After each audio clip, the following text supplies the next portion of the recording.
Welcome to How to Be a Humane Leader Without Losing Your Job. We're here to chat about humane leadership in a way that's real and relatable, tackling work-life challenges, and offering practical advice to navigate tough decisions. Whether you're leading a team or navigating your own career, we got you covered. I'm Roberto Torres, a startup engineering leader, and with me is Chris Ollerkin, a Fortune 100 IT leader. We'll dive into the real world stuff, share experiences, and offer guidance on leading with compassion while keeping your career on track. Today, we will be interviewed by Vicente, who would like to become a humane leader. Good morning, Chris. Good morning, Vicente. How are you? Hello, I'm really fine. Thank you for the chance to be here. I was telling you guys before that feels kind of weird being the guest and not the one who knows. Usually the guest is the one who answers the questions. I'm here to ask you a bunch of questions, so be ready. Well, welcome, and hopefully our wisdom and perspective help you rather than dissuade you. Leadership can be a great career path, very enjoyable, but I'm glad to see that you're asking questions to do it the right way. And that is one of the first signs as someone doing interviews that I'm looking for. Somebody's doing some Mhm. proactive research on what is the difference kind of between being just technical and going up the technical ladder versus a leadership position. So that's a good first sign. That's one of the first things to becoming a leader is being curious and realizing you need to ask a lot of questions. So good start. Nice, nice. Thank you, thank you. The first thing I wanted to ask you is how did it started? I mean, when did you find out that you wanted to move into management, or did you even find that out, or were you forced to switch into management? How was your beginning in that position? You go first, Roberto, you Chris. want to go first or you want me to go first? I'll go first. Yes. Okay.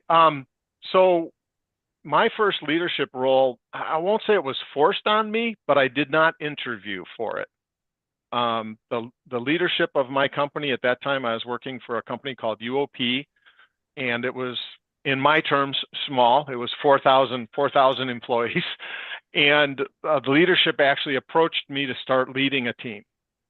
And they just felt by observing me and my successes that I had had, that they felt instinctually that I would be a good leader. So I didn't actually seek it out directly, and it was kind of a step in incremental leadership. In other words, I was still doing technical things. My background was computer science and computer engineering, so I was still doing the technical aspect of the job, but leading a small team of 3 people, then eventually 4 people. So that first part was try it out because my company Okay, very formal was an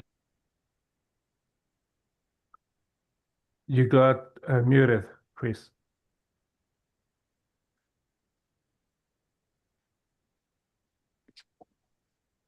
Praise, we lost you. Chris, we lost you. You were muted. wisdom in it, and it didn't. For some reason, my headset cut off. Ah, sorry. Do we need to restart even? Was it that bad? Um, no. Okay. Go ahead.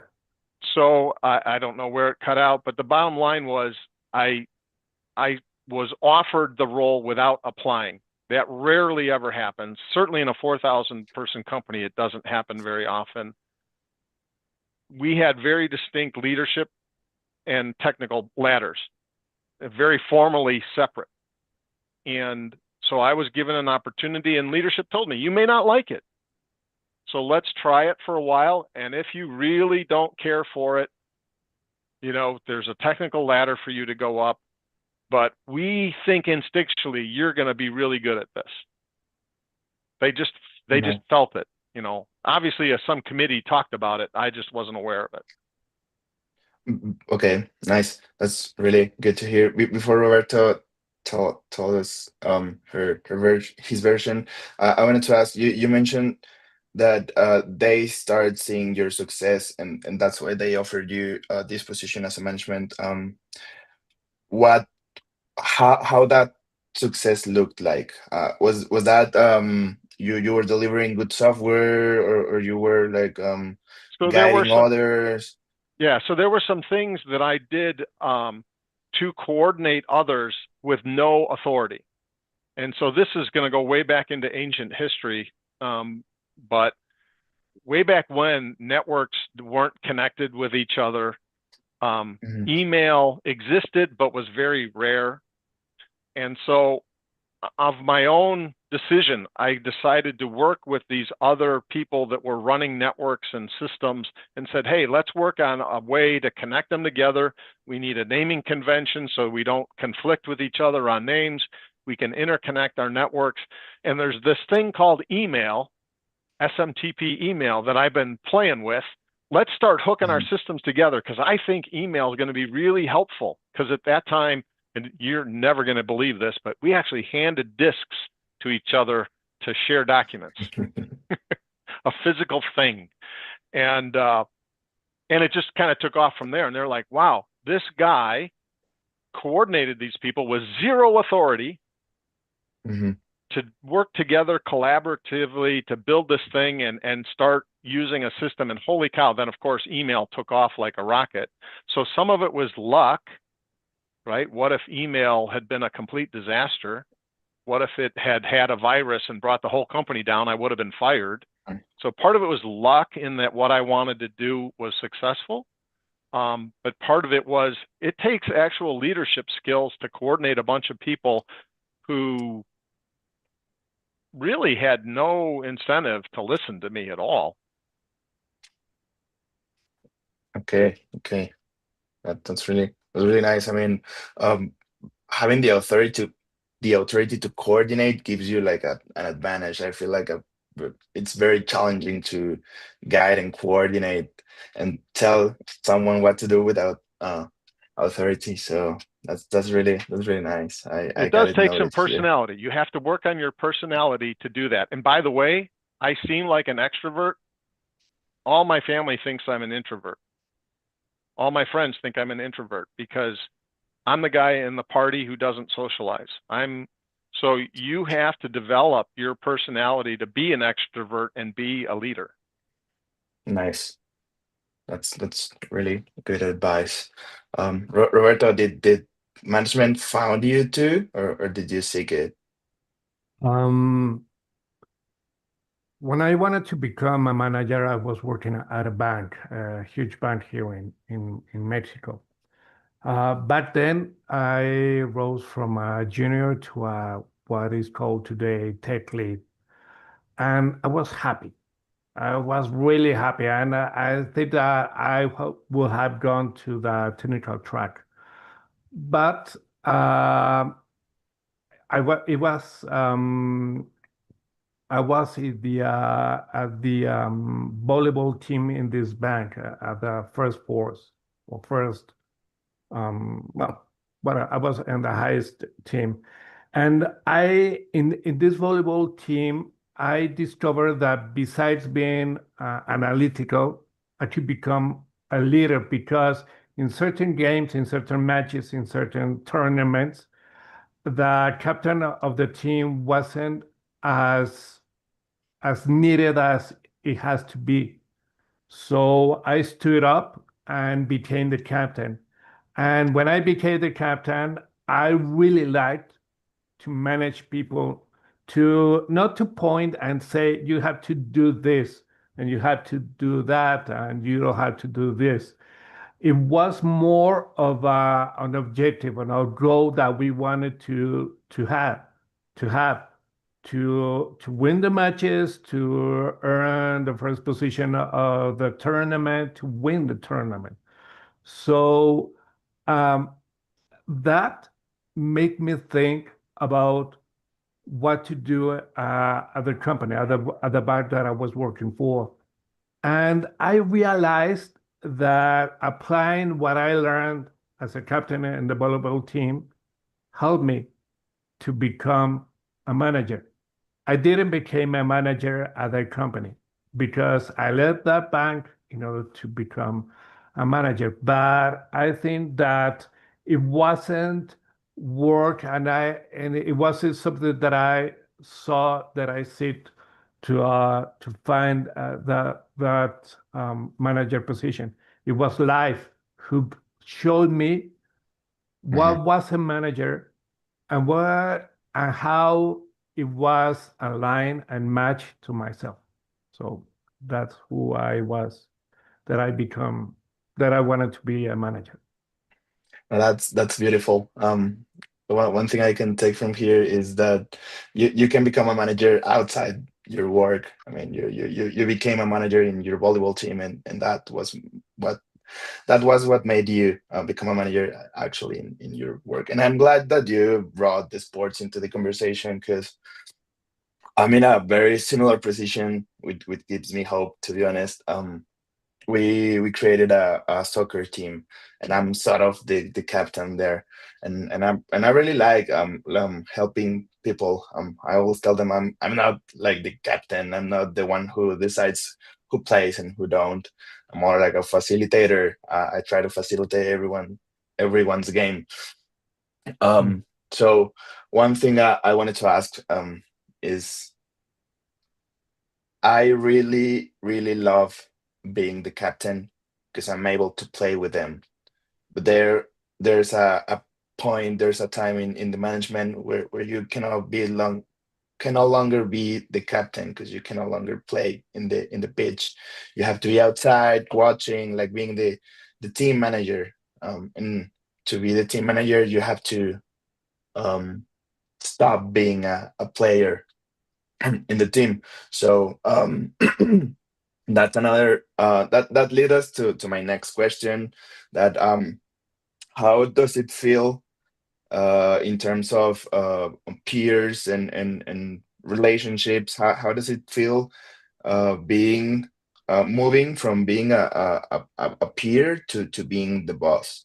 I mean, how did you handle this switch in your relationships, especially when maybe there were people that were already your friends, and then suddenly you became the boss? How did you manage that humane situation? Okay, I'll begin. Um, in my case, as I gave in the previous answer, I didn't become a manager in the bank. I became a manager at a next company. But what I could tell you is 8 years ago, I was at a last mile logistics startup company. And I had a bunch of engineers, and one of them, he was an intern and rose to a junior and then rose to a mid engineer. He became my friend, and I became his as well because outside the company we had the same interests. We have a strong bond, you know. And within the company we were really good. I was the manager, his manager, and he was an engineer who delivered and delivered real good. But the thing is, he had a problem. He began having a relationship with a HR manager that affected his performance. And it, I had to make a decision in a short amount of time. I had to make a decision because that relationship crumbled his productivity, his performance, also the HR manager as well. And I had to make some decisions, some tough, hard decisions. I talked to him many times. I talked with the HR manager. It didn't work out until I escalated this to the CEO. And there was a firing of the HR manager because they neither could follow the guidelines nor the rules of the company. So I know that it is different of the kind of different of the question you answered, asked, excuse me, but it is related. When you become a manager, the company, it is in the highest level rather than the friendship. but we're still humans, and we're Latinos, by the way, and we tend to have a greater bonding with friends, etc. But we have to make our decisions, and in this trade-off, company was the biggest impact over here. Yeah, and I think in larger companies the rules are definitely more strict, and I have two instances I can share, and one in very early in my leadership career was formally promoted to be the leader over this team, where one of the people in the team had also interviewed for the job. Unfortunately, it was clearly not qualified because it was a technical manager role, so you had to have both that technical and manager role.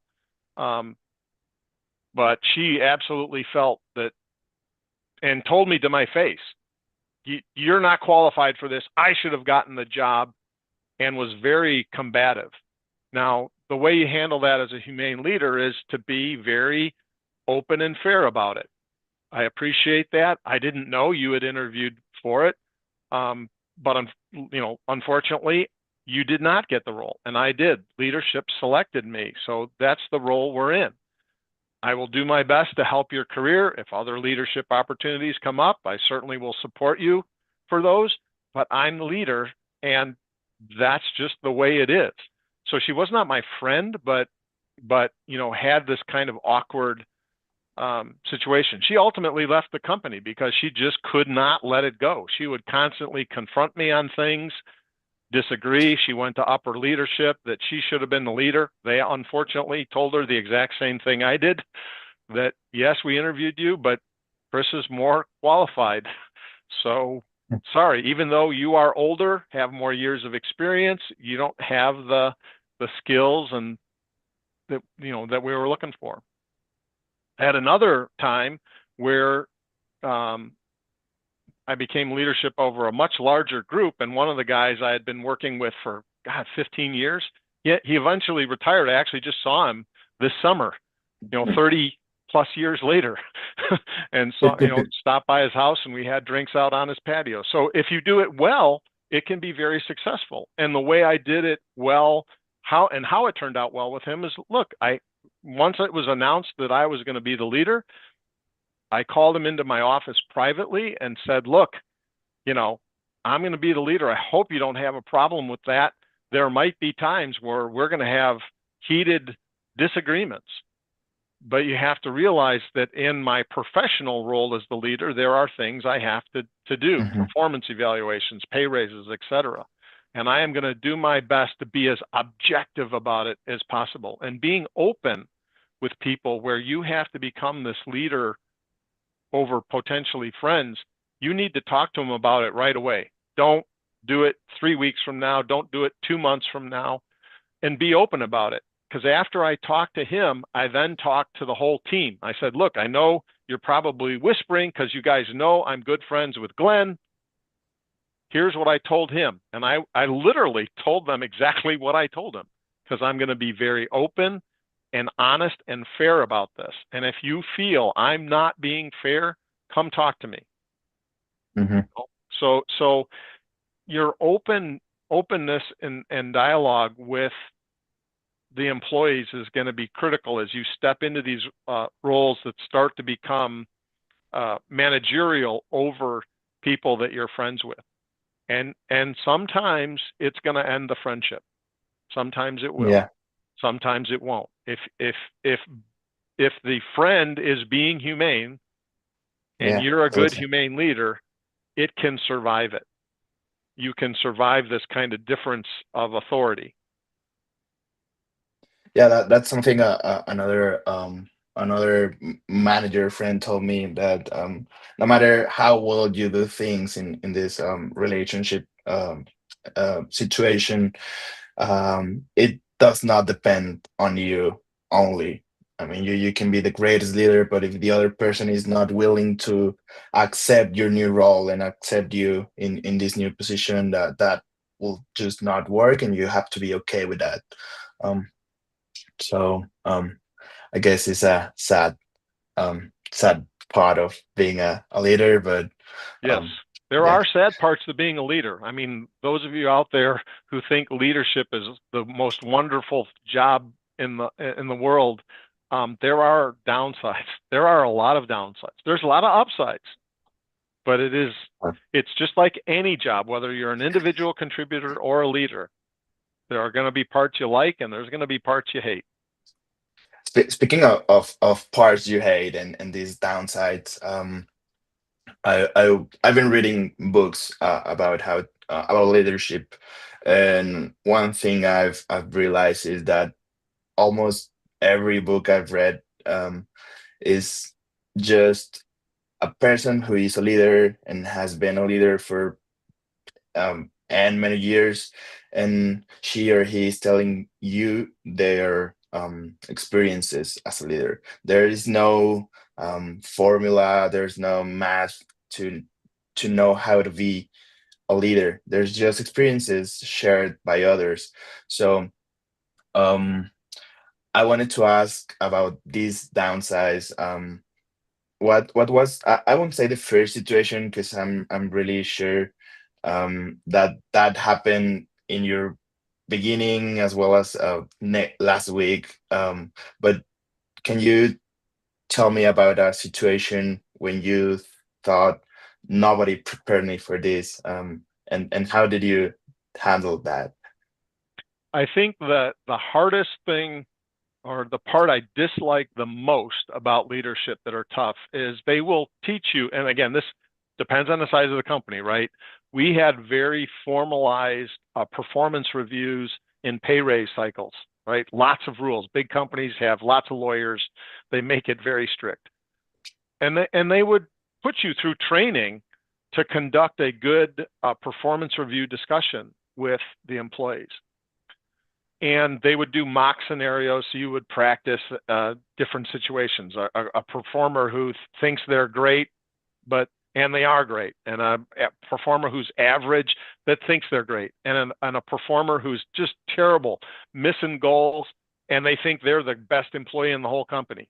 So we would practice those things, but until you actually do it and experience it, and I unfortunately had those experiences where I had to give a performance review to somebody who was missing goals, and we were already doing coaching and performance improvement plans and doing very objective metrics on are you succeeding or not, and they weren't.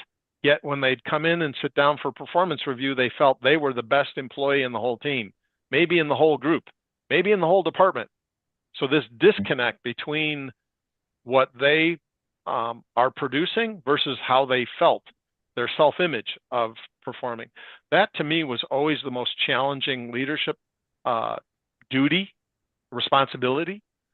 I always tried to approach it by much preparation, more preparation for those performance reviews than for someone who's an average performer or a great performer. Those were always fairly easy and enjoyable. Mhm. But when you're having a discussion with someone and you have to go through that, and ultimately, if it leads to their dismissal, right? You decide that they cannot perform and you need them to leave the company. That's the hardest thing, because a humane leader realizes I'm impacting their livelihood. I don't know their personal finances. Are they going to be able to pay their rent? Are they going to be able to buy groceries that week? I have to divorce my humane feelings of I'm negatively impacting this person's life, but they're negatively impacting the company. And I have a duty as the leader to help the company be successful. So for me, always performance reviews, especially where it might lead to someone's dismissal, was the hardest thing. That if we could just erase that and never happen in my career, then I would be much more positive about leadership. That I just, affecting somebody's livelihood is a terrible burden, and you lose sleep over it, because you know that tomorrow you're going to let them go, and then the next day, their paycheck's going to end, and you hope that they come out of it okay. You do your things as a humane leader to help and coach them through it, but if I could get rid of that one thing, that'd be great. No, but I mean, no, looking at the right side, that means you're humane and you're a good person. If you care about, even you if you have to divorce, as you mentioned, those feelings, the fact that you have those feelings are are a good sign. Yes, yes. Yes, actually, being empathetic is a trait of a humane leader. And in my case, it happens. It happened that at a certain startup that I was in, I was hired only to discover that 24 people were the headcount of that startup, and 24, 20 were engineers. And engineering was bleeding the company. They didn't produce the results that it's supposed to be. Features, I think it was one every couple of months. There was no product manager. It was more like a fiesta rather than a team, going into that place and watching people doing not what they're supposed to be doing, not coding, but the opposite, slacking, uh, many things. So the hardest thing that I did was to fire 75% of the engineers. It had to be done. Otherwise, the company would have died rapidly. And it was normalized by the way at the company, that speed, that velocity of the engineers. They weren't practicing or applying the good practices of engineering. There was no product manager, by the way. So I had to fire all those people, which, as mentioned, Chris mentioned, you cannot, if you do things coldly without, not remorse, but without feeling bad in a sense, you're like a robot, like an android who's doing stuff. In this case, a human leader, we think about people. We think that people comes first rather than numbers. But numbers is what makes the company thrive or live, at least, or survive. So it had to be done, and I had to do it. I think that it took me like a number of weeks to get sleep as I used to do it before what I did, but it had to be done, actually. Okay, cool, cool. Yeah, what I get from your answers is that nobody prepares for this feeling of, oh damn, I'm being a bad person. Well, I'm trying to be a good leader. So it must be hard. I think there's no book, there's no suggestion, there's no advice to be ready for that. So thank you for your answers. And following that line, we we know, and Roberto, you might understand kind of better this urgency that the software development industry has on being having this speed in delivery. And I mentioned Roberto because that is more visible in startups. And how do you manage and how do you prioritize this delivery speed over people wellness? How do you find that balance? Do you have to read your employee first to discover where is that balance, or is that balance something at a team level? How does that work for you? Sure. Um, One thing that is really important is to understand that we work at a company who has to do sales in order for have revenue, profit, and well, with that revenue, it pays our salaries and it pays many different stuff.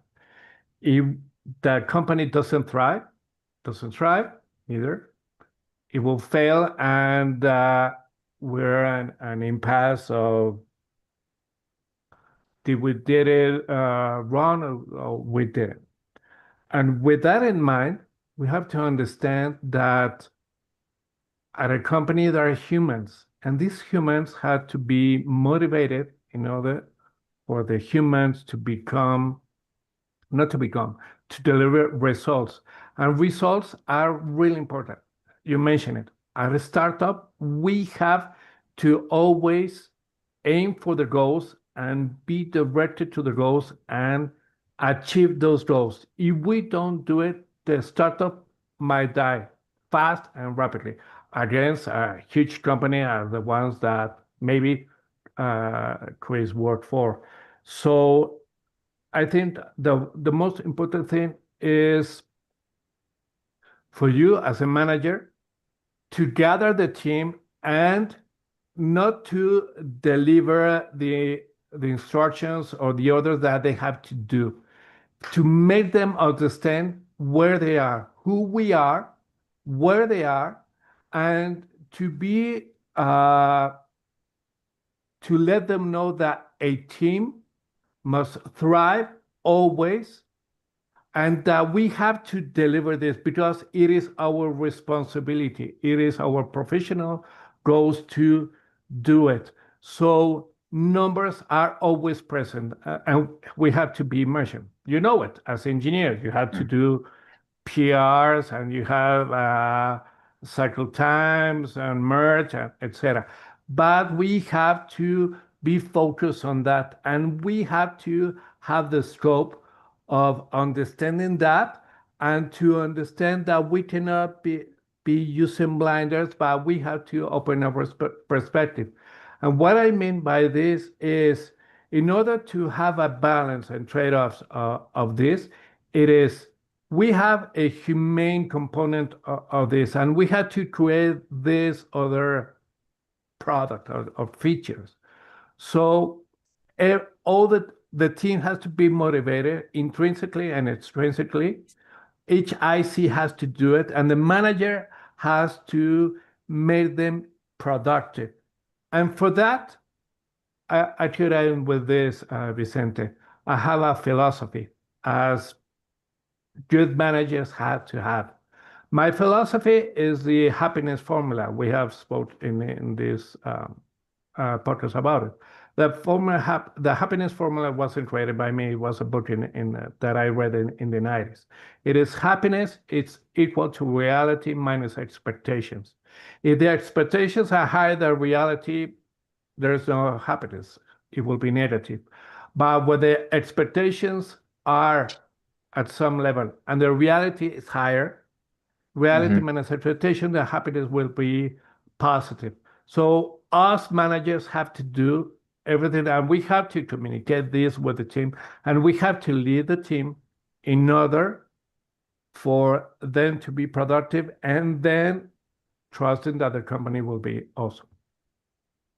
Yeah, I think that the difference in the large companies is you cannot customize much between individuals because, again, if you don't treat people fairly in a large company, it's lawsuits and it just isn't very possible to treat people very differently. But what we do when the demands and expectations are far beyond reality, which in large corporations is almost all the time, what the humane leader has to do is prioritize what are truly the objectives that the team is going to get judged on and what are truly the objectives that the individual will be judged on. Because again, just when I talked about that performance review are the worst things as a humane leader that you have to go through. That's also kind of on the humane leader to make sure that the employee fully understands those objectives.